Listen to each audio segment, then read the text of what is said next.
Hi, it's a slightly different video format this week. Instead of being in the workshop, I am actually at home, where I have been quite a lot of this week working on the Locomotive. Um, I noticed very much while I was editing the footage so far that there's an awful lot of time spent in the workshop sitting, looking, and thinking about what I'm just about to do or what I have just done. That really doesn't make very good video, so it ends up on the proverbial cutting room floor. So today what I want to talk about is the thinking time.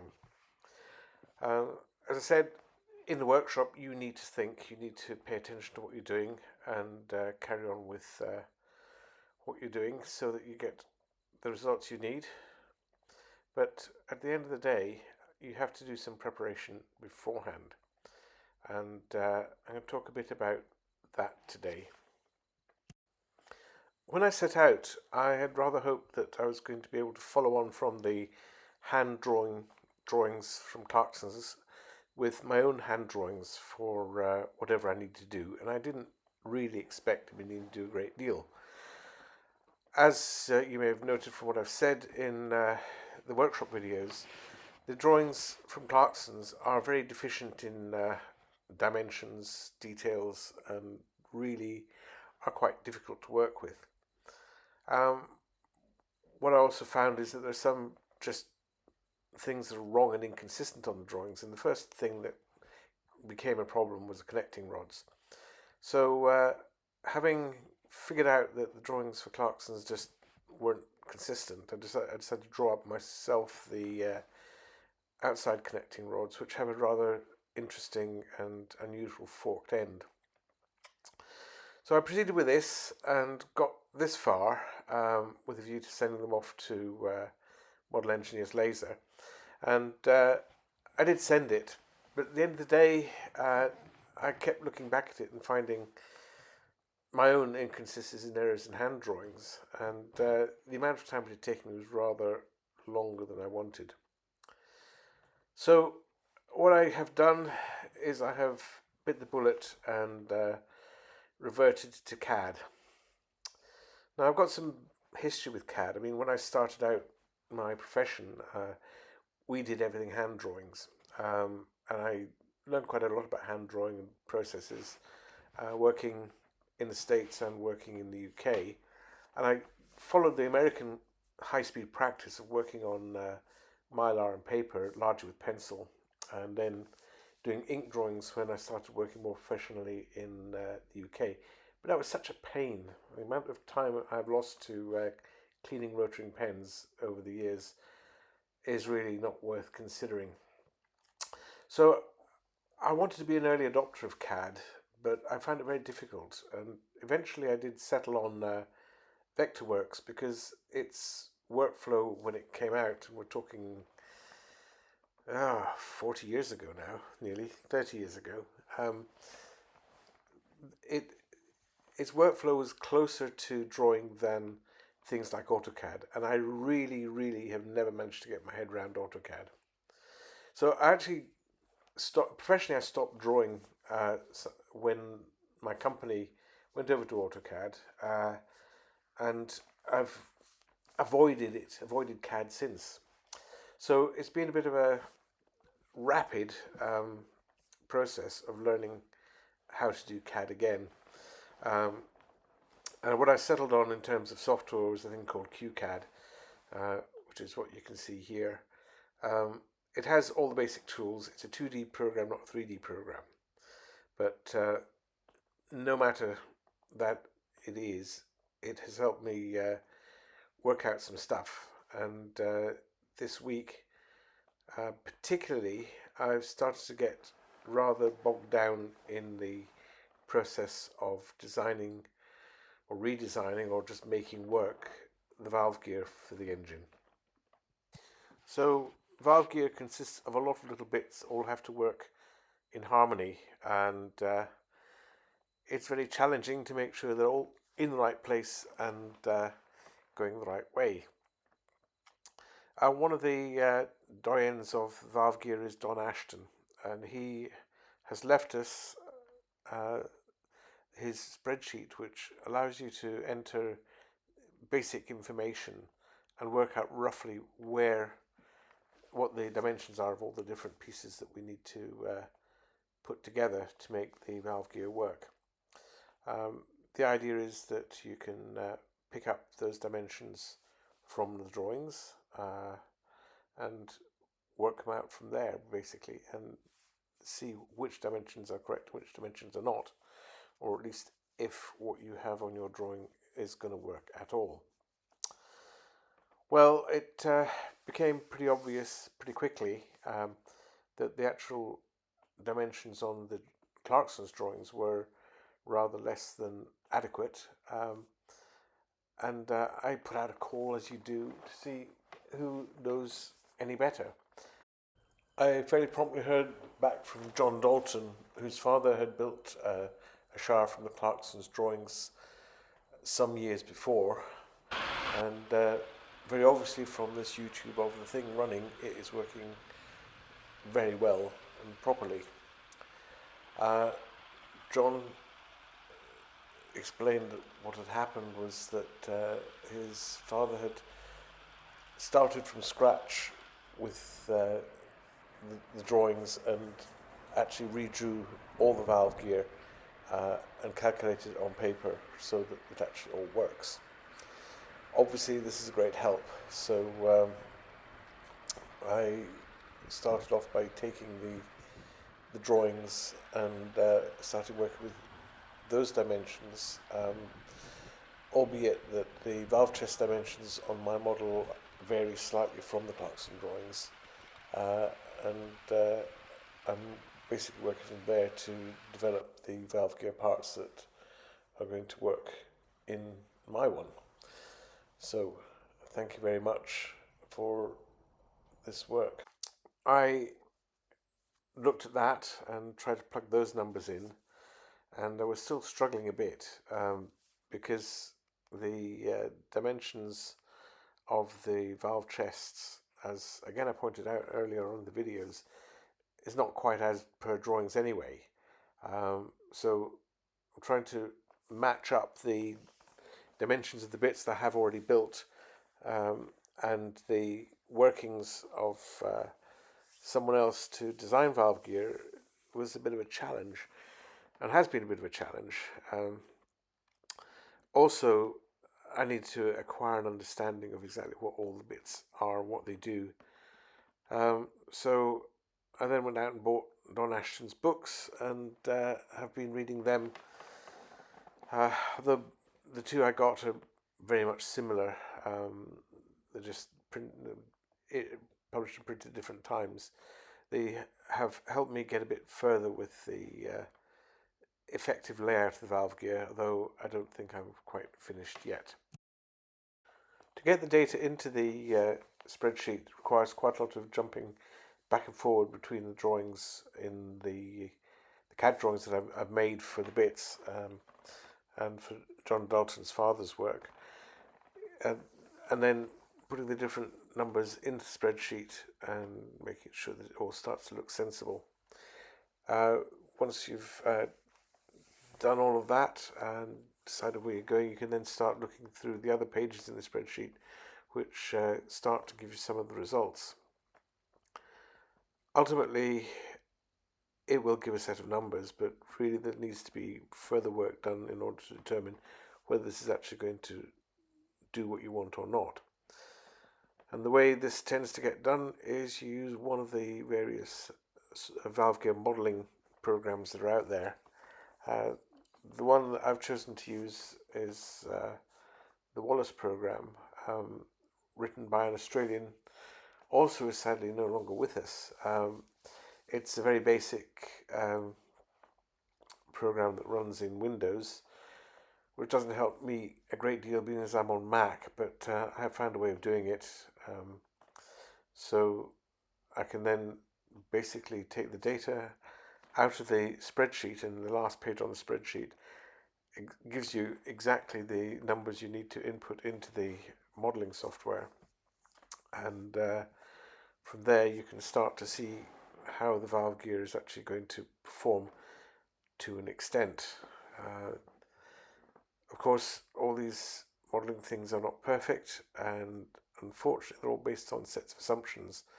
And sometimes the assumptions in the Don Ashton spreadsheet and the assumptions in the modelling program, the Wallace program, don't quite match. For my engine, there's a significant issue in that Don Ashton takes no account of the reversing gear on the lifting links. However, the Wallace program does. And unfortunately, it also makes the assumption, as has been done in a lot of modern engines, that the lifting links are behind the expansion link, which makes it quite difficult to model. If you try and put the numbers in to match, it doesn't work at all. So you just have to put some guesses in, and I really don't know how much that is going to be affecting my final results. So the iterative process of changing bits and pieces carried on, and eventually I decided I had to draw out the gear layout as well as the actual components. So that has helped to an extent to try and get things in the right place and understand where some of the things are going and where some of the dimensions I was getting were going particularly wrong. So, yep, iterative process, back and forward between the spreadsheets and the modeling software. It really does take time. So, I don't know how much of this you want to actually look at. I certainly am not enjoying looking at it for a second time, and I was getting quite frustrated looking at it for the first time. By lunchtime today, I was starting to get something that looked like it was reasonably operating valve gear, and the indicator traces started to look like something that you would expect to see on a properly working steam locomotive. I'm not sure that I'm entirely finished with this yet. What I want to do is to let it, get it reviewed by somebody who knows a bit more and has a bit more experience of designing valve gears than I do. And certainly somebody who knows a bit more about whether or not this is actually reasonable and something I can turn into metal without much risk of it not working.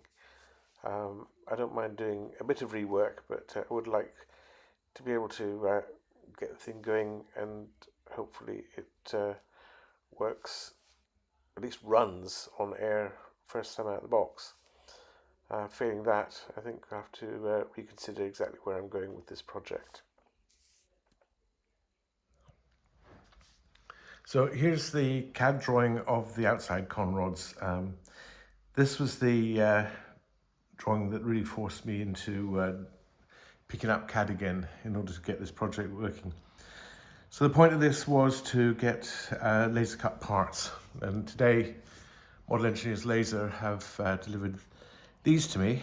They look a bit rough because they also very kindly heat treated them for me. I don't really have any sensible way of heat treating things in my workshop, so with things this size or smaller parts, you can actually do it with a torch, just heat them up. But the problem with this is a torch is not going to get the whole thing evenly heated at the same point, which is necessary to get rid of the problems caused by laser cutting on material this thick.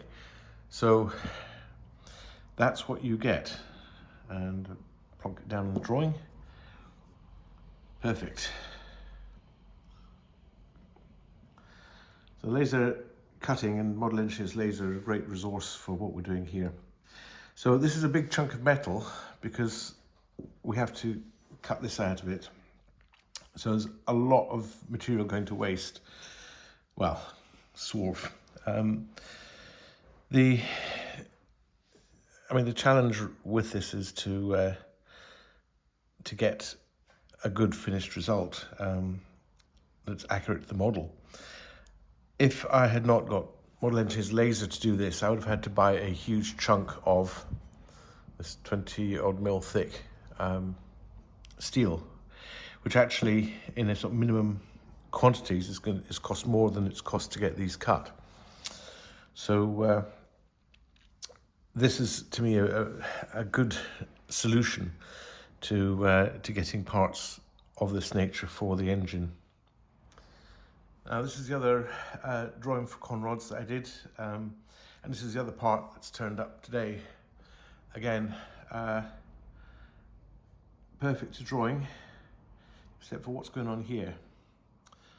Well, if we have a look at the way this works, that is a cap that sits over a bearing that butts up to this. There are limits to what you can sensibly do with laser cutting, and the idea here again is to provide something that's raw materials but cut to fit. So what I need to do is I need to separate this from the main rod, basically bandsaw it through there, then machine these faces and those faces to allow that to fit onto this. Once I've got those bolted together, I will then find the center for this so I can drill out to get the bearing in. Really, it's a practical way for model engineers lasers to provide these parts. I mean, trying to cut that in this thickness is not going to be great and would probably leave more problems to resolve than this arrangement. So anyway, this is as drawn, and again, it's another good piece of heat-treated metal, and hopefully in a few weeks' time I will get started on these. So what I want to do now is to sort of just take a few steps backwards to talk about the drawings, the information on the drawings, and how I got to this particular resolution. This is the drawings I have from Blackgates, which are the reproduction of the original hand-drawn Clarkson drawings. So essentially these are what they show for the rods. Now the basic dimensions are correct, but the detail is completely different from what is shown in other areas of the drawing. I mean, there's nothing on here that represents the fork that's shown here. Oh, you can just see that, put it down a bit. Yeah, the fork there, which is essential to the way that these rods work. So, we sort of looked at these and tried to make sense of them. Then looked at the inside arrangement. This is the inside rod, which is not shown in elevation.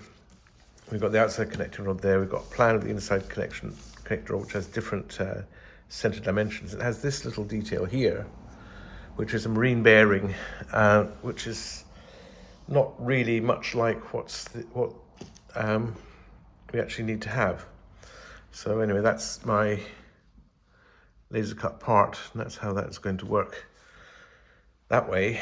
And if you see from the other drawing that this bearing detail here is quite different. Now, in order to get from these drawings to the ones that you've seen in CAD, I needed to get further information. So what I did do is I did make a visit to Morrisshire, that is now sitting in pieces in Bowness. And what I did was I took dimensions, not that could be used directly, but dimensions that you could use to determine how in a model form you would achieve the same kind of operation and mechanism. So the outside conrods are completely different. I mean, this is nothing resembling what is shown over here. And there's no way that that partial detail could be properly constructed to do that forking arrangement. So given that, it was a need to start from scratch with that and make something quite different. So these are the notebook sketches I did at Bowness to get the sizes for the journals. That's full size, and I scaled them back. Interestingly enough, the Clarkson drawings are approximately 1 inch to 11.3 inches rather than 1 inch to the foot, which is more normal for 5-inch gauge. So I'll leave you with a bit more footage from John Dalton's Shire running in Canby. I'll put a link to the YouTube in the comments to this. And hopefully, when I get to it, years from now, I guess, my version will look as good and work as well as this one. This weekend, I'm going to be at the Falkirk Model Railway Exhibition along with the Edinburgh Society Model Engineers stand. So recording this on the 10th of November, so it's this coming weekend, and this is 2025. This is going to hang around for a few years, I guess. So maybe see you there. If not, see you on the next one.